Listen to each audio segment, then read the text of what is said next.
اب جو سو گئے، تعزیت کا مطلب یہ ہے کہ تسلی دینا ہے، لواحقین کو تسلی ہے۔ اب اس کے کچھ الفاظ ہیں، اب اس کی الفاظ اس طرح ہیں جس طرح میت کو دفنا کے واپس آ گئے، اس کے لواحقین گھر آ گئے، اب اہل و عیال یا محلے والے قرابت دار اس کے گھر میں تعزیت کرنے کے لیے جاتے ہیں، جس کو ہم دعا کہتے ہیں، تعزیت کے الفاظ کہتے ہیں، تعزیت کے لیے دعا کرنے لیے جاتے ہیں۔ فقہا فرماتے ہیں کہ اس میں بہترین اصح یہ ہے، کیونکہ تعزیت کا مطلب ہے تسلی۔ اب جہاں پڑھا لکھا طبقہ ہے تو وہاں اعظم اللہ اجرک، کہ اللہ پاک آپ کو اجر عظیم عطا فرمائے۔ اور پھر دوسرا یہ ہے کہ اس کے لیے تسلی یہ ہے کہ جو یہ مر چکا ہے اللہ پاک اس کی مغفرت فرما دے، یہ کہنا ضروری ہے۔ اب اس کے لیے یہ ضروری نہیں ہے کہ اہتمام کے ساتھ دعائے خیر کی جائے،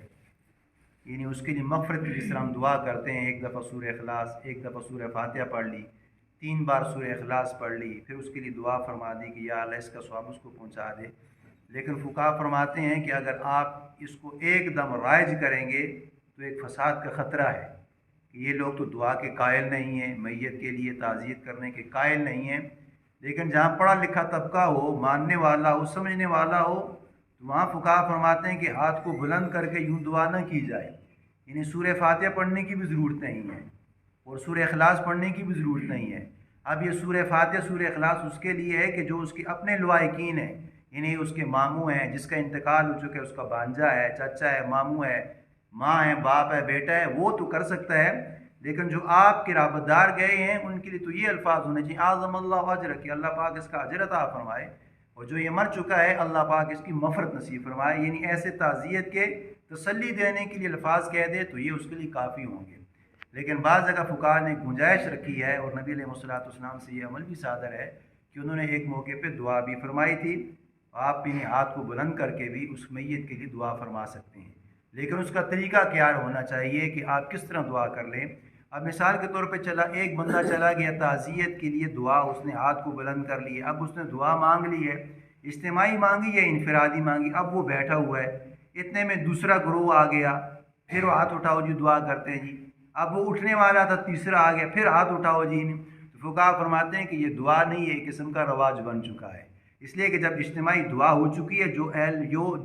یعنی جتنے بھی قرابت دار بیٹھے ہیں یا جو لواحقین آئے ہیں دعا کے لیے، تو فقہا فرماتے ہیں کہ ایک دعا پہ انکسار کر لینا چاہیے۔ لیکن ہم اس کو رواج اس لیے بناتے ہیں، اب میں اگر چلا گیا تو میں نے اگر دعا کا نہیں کہا تو وہ اگلا بندہ مائنڈ کرے گا کہ یہ ہمارے غم میں برابر کا شریک نہیں، یہ تو آ گیا ہے لیکن اس نے اپنے منہ سے یہ نہیں کہا، ایک دفعہ پھر دعا کی جائے، ایک دفعہ پھر دعا کیجیے تاکہ میری طرف سے بھی دعا شامل ہو جائے۔ تو فقہا فرماتے ہیں کہ یہ تو رواج بن گئی، یہ کوئی طریقہ تو نہیں ہے، آپ نے اس کو دکھلاوے کے لیے کہہ دیا تاکہ وہ سمجھے، اس کا بیٹا ہے، ماما ہے، چاچا ہے، کوئی بھی ہے، وہ سمجھ جائے گا کہ یہ میرے غم میں برابر کا شریک ہے۔ تو اس طرح بار بار کرنا فقہا فرماتے ہیں کہ یہ تو اکتانے والی بات ہے، ایک بار دعا کی پھر اٹھنے لگا، پھر دوسری بار کرو جی، تیسری بار ہاتھ پھیرو جی، تو وہ دعا نہیں کرتے، بس یوں آمین آمین آمین آمین کہہ کے۔ تو فقہا فرماتے ہیں کہ یہ طریقہ نہیں ہوگا بلکہ یہ رواج ہوگا، بلکہ ایک ہی دعا پہ انکسار کر لینا یہ میت کے لیے کافی ہے۔